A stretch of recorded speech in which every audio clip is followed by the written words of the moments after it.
The world today has become digital. From socializing with people to making purchases to how we consume information, nearly every action and vital component of our lives have undergone a digital transformation. And one of the things that may also become digital soon is money. Although it's a novel concept on paper, it's a very alarming idea that can lead to serious, long-term consequences. So how does digital currency work? And why should we be worried? New York Fed's Digital Dollar Pilot. On November 15, the New York Federal Reserve, in collaboration with some of the biggest banks in the US, rolled out its 12-week pilot to test the feasibility of digital currency.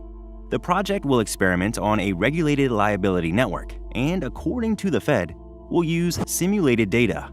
To do this, the experiment will have participants use digital tokens to conduct simulated transactions. Some of the participating financial institutions include Citi, MasterCard, TD Bank, BNY Mellon, Wells Fargo, HSBC, and US Bank. SWIFT has also extended its helping hand to the project. The test is still fresh and expected to conclude early next year. But if the results show promise, we might face a future where cash is no longer king, and the government watches over every financial move we make. What is a central bank digital currency? The idea of economies running on digital currency is based on a concept called a central bank digital currency, or CBDC. So what is it exactly? Basically, it means that a country's central bank would issue digital forms of money to its people. It works very similarly to how it does now, where the central bank prints money and issues it to people. Except, instead of printed money, they would be issuing a digital equivalent. This would lead to transactions being conducted digitally instead of physically exchanging cash. The idea of digital currency is gaining more traction with the rise of cryptocurrencies such as Bitcoin. That's partly thanks to big names like Tesla and PayPal investing in them. A study in January 2021 revealed that 60% of central banks around the world are already experimenting with digital money, which is an 18% jump from 42% back in 2019.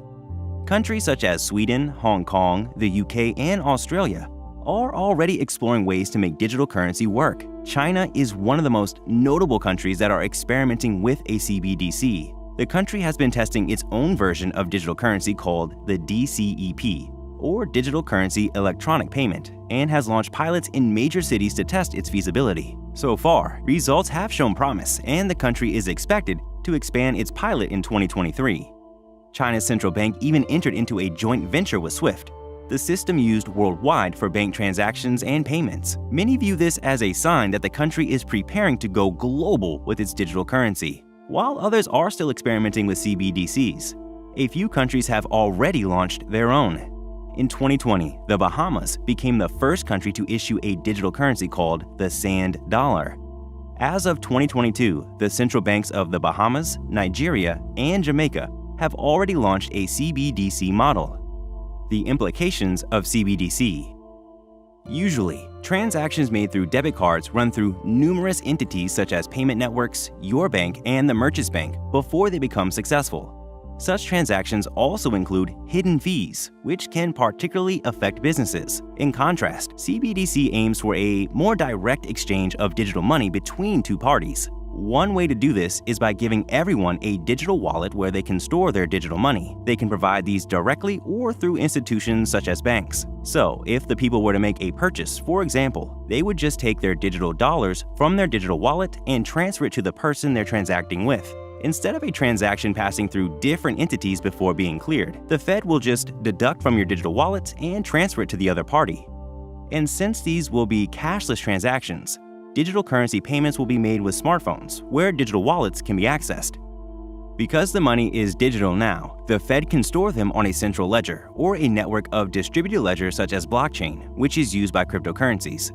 However, China's digital yuan doesn't use blockchain, so it's still up to the government if they will use the technology for their CBDCs or not. Fed considers the possibility of CBDCs. Due to the advancements of international neighbors in their experiments with CBDCs, especially China, the pressure is on the Fed to keep up. There is concern that if most countries turn to the CBDC model, it may affect the power of the US dollar in international transactions. But the Fed can't rush their decision. There are other things to consider before launching a CBDC. such as a proper framework within which a CBDC should operate, and considerations regarding monetary policy. For quite some time, the Fed thought long and hard about the pros and cons of a CBDC. One of the things they believed was that a CBDC will preserve the international dominance of the US dollar. If other nations launch their CBDCs, there's the possibility that their digital currencies can outshine the US dollar. Therefore, by keeping up with others' digital currencies, a CBDC for the US will ensure the dollar status within the global economy. The Fed also believed a CBDC will be helpful to modern payment methods and services by providing digital money that is free from the risk that credit and liquidity bring. This will allow the private sector to explore other innovative forms of both local and international payments.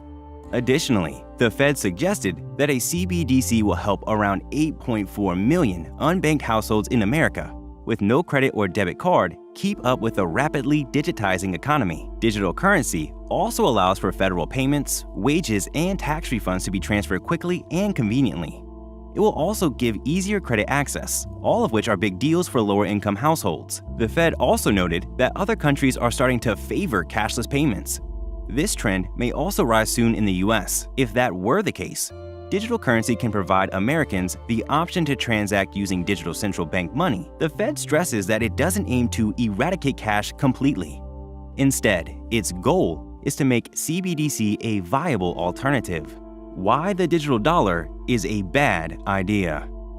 In 2020, the World Economic Forum, or WEF, launched the Great Reset Initiative as a way to encourage economic recovery in the wake of the COVID-19 pandemic. The main proponent of the Great Reset is WEF's CEO and economist, Klaus Schwab.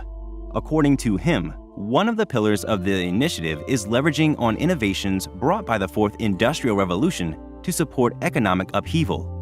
The initiative as a whole has received widespread criticism, as it may destabilize the worldwide economy, favor multinational conglomerates over governments in influencing policy, and promote crony capitalism. The large-scale use of a digital dollar fits perfectly into Schwab's idea. There's so many possible consequences that may arise from the launch of a CBDC.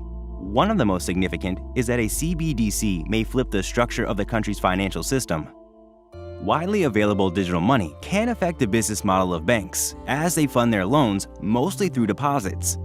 Other negatives include higher bank funding expenses, less preference for low-risk investment instruments such as mutual funds, and less available credit.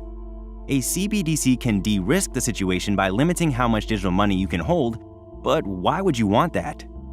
In times of economic crisis, a CBDC may cause bank runs. Since money is stored digitally within the Fed, people may flock to commercial banks and withdraw funds if the economy is seriously jeopardized. This is understandable since people would want to have stable money that can cover them, but it can also worsen the financial crisis. Also, what happens if a massive blackout affects internet access on a massive scale? How would you access funds in this scenario if money is fully digitized? But perhaps the most pressing concerns are data privacy and security. Depending on the design of the CBDC, all your transactions and bank details are visible to the Fed. In other words, the government can track every aspect of your finances. Can you imagine the Fed knowing about your most minor purchases in a day? Not only that, but it's also possible for them to control your spending and put a cap on how much digital money one can have. And because currency becomes code with digital money, it opens up privacy intrusion and hacking possibilities. Such crimes already happen with commercial banks.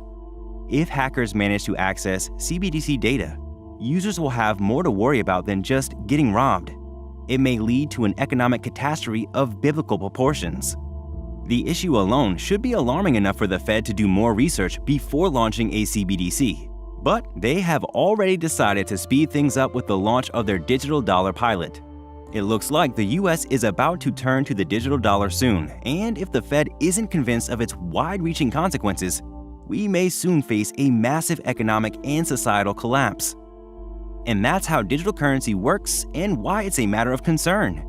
What do you think about the possibility of digital dollars in the future? Share with us your thoughts in the comment section. And if you enjoyed this video, don't forget to hit the like button and subscribe to our channel.